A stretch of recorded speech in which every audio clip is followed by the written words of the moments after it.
27th question. There are 3 stages for variable proportion production function.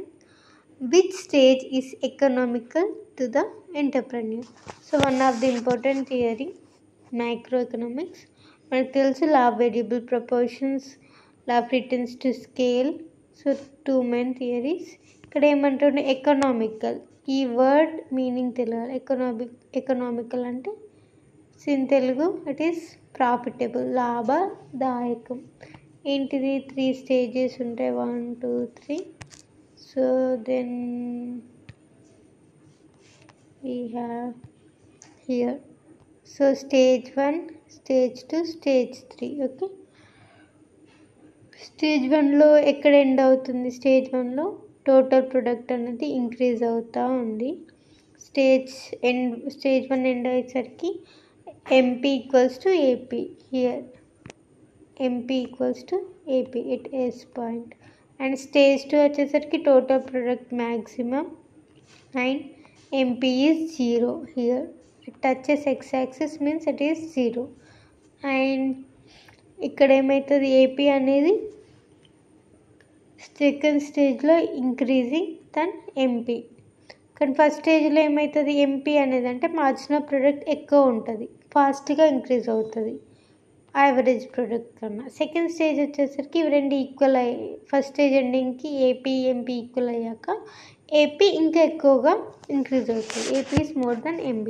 Then third stage వచ్చేసరికి MP maximum అయిపోయి decrease అవుతుంది, AP is also decreasing and TP is decreasing, AP is also decreasing, then MP is negative. So overall మనకి ఏమవుతుంది, second stage is profitable. First stage ఎందుకు కాదంటే we have and incentive to increase hour production, right? అది increase అవుతుంది కాబట్టి so we can further continue our production process. అంటే లేబర్ని ఇంకా ఇక్కడ ఏమైతే సింగిల్ వేరియబుల్ ఏంటి, మనం లేబర్ని కంటిన్యూగా ఇంక్రీజ్ చేస్తూ వెళ్తాం. మిగతా ఫ్యాక్టర్స్ ఆఫ్ ప్రొడక్షన్ని ఫిక్స్డ్ పెట్టి ఒక లేబర్ని మాత్రమే అడిషనల్గా, ఫర్ ఎగ్జాంపుల్ కాటన్ నేను చేసిన కాటన్ మనం తీసుకుని ఉంటే, లేకపోతే వీటే కావచ్చు, ఏదైనా అగ్రికల్చర్ తీసుకుంటే, అగ్రికల్చర్ ప్రొడక్షన్ తీసుకుంటే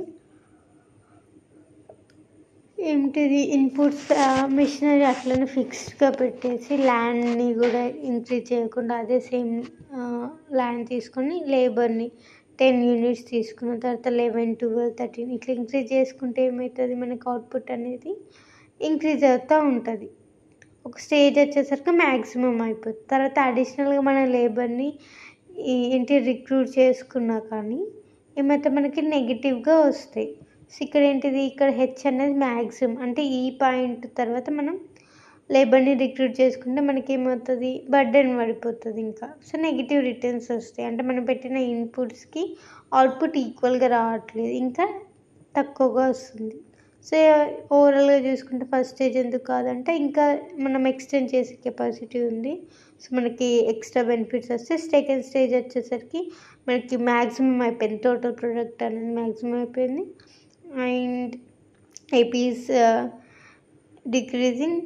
at first it increased, then it decreases.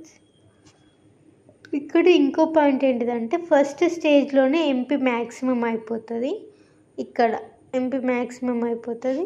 First stage ఎండింగ్కి వచ్చేసరికి AP మ్యాక్సిమం అవుతుంది అండ్ దెన్ సెకండ్ స్టేజ్ ఎండింగ్కి వచ్చేసరికి TP మ్యాక్సిమం అవుతుంది. ఓకే, సో దీన్ని బట్టి చూసుకుంటే మనకి సెకండ్ స్టేజ్ అనేది ఎకనామికల్.